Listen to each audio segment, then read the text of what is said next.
Which one is better? Which one is better? Let's see.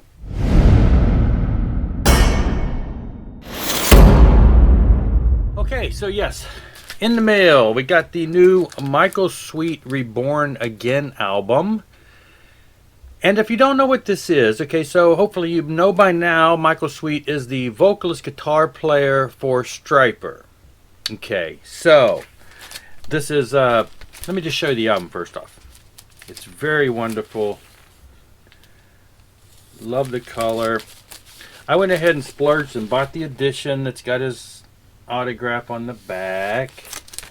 Also comes on CD. Also autographed on the back. So, yes. If you don't know the whole history, I'll give you a real brief overview. In around 1990, Stryper's last album, Against the Law, came out. That was the album where they changed from yellow and black to blue and black. They kind of tried to do some crossover stuff. Shining Star was a video that was online. They were a little edgier, different style, kind of shedding the whole Stryper clean boy view, and it was kind of an attempt to go a little more mainstream. And then the band broke up. Essentially, Michael Sweet left. The band continued on for a little bit after that, doing some live shows, but that was pretty much the end of it. Michael Sweet went solo, started releasing solo albums. And then in the early 2000s, they started doing Stryper Expos. I don't even know the whole story there, but they put on these Stryper Expos. The guys in Stryper showed up. You know, the same thing that happened like with the Kiss Expos, where these people show up, they have events. So in 2003, I believe that's when the album came out, they released a Best of Stryper album, and it had 2 new songs. So the band got back together and recorded 2 new songs. People have mixed opinions on those 2 songs. You know, were they actual Stryper songs? Are they Michael Sweet songs? Blah, blah, blah. You know, whatever. It is what it is. They went on a tour, 2003, the 7 Weeks in America tour. I got to see that tour. Very great stuff. Great to see the guys back together after 13 years away. Then in 2004, Michael Sweet went in and recorded his next solo album, which would have been this. And, you know, it was rough demos, rough mix or whatever, submitted it to get it, you know, turned into an album and everything. And I don't know all I've heard different versions of the story from here as far as who suggested what, but basically the suggestion was, let's make this the new Stryper album. So basically the tracks were sent to the guys who were scattered across, you know, the country. They all did their parts, and the new Stryper album was released in 2005 called Reborn. Now, of course, this one's got a poster, so you only see one flap there, but that's essentially the cover.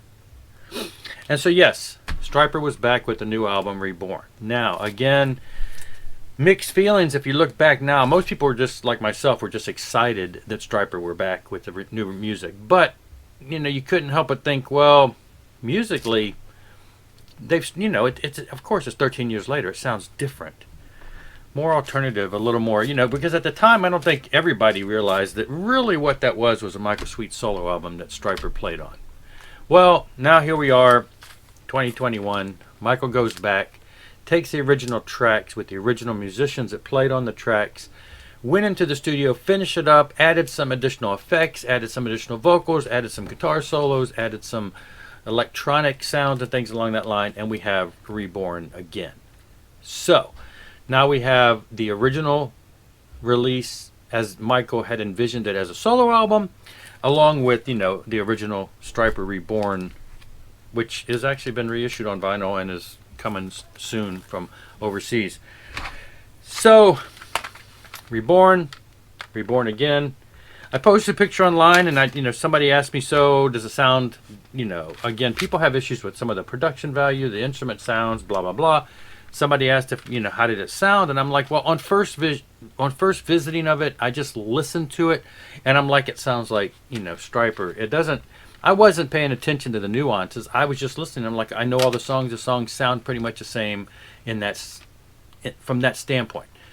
But then since then, I did go back and did an A/B comparison of song to song, and yeah, it's pretty drastically different when you there are differences when you really pay attention. Yes, so worth checking out. I think so. For any Stryper fan, any Michael Sweet fan, you're gonna want to get this. It just changes the songs, brings new life to them in many ways, and in some ways it's very familiar. That's all for this one though. Thanks for watching. Rock on and rock hard.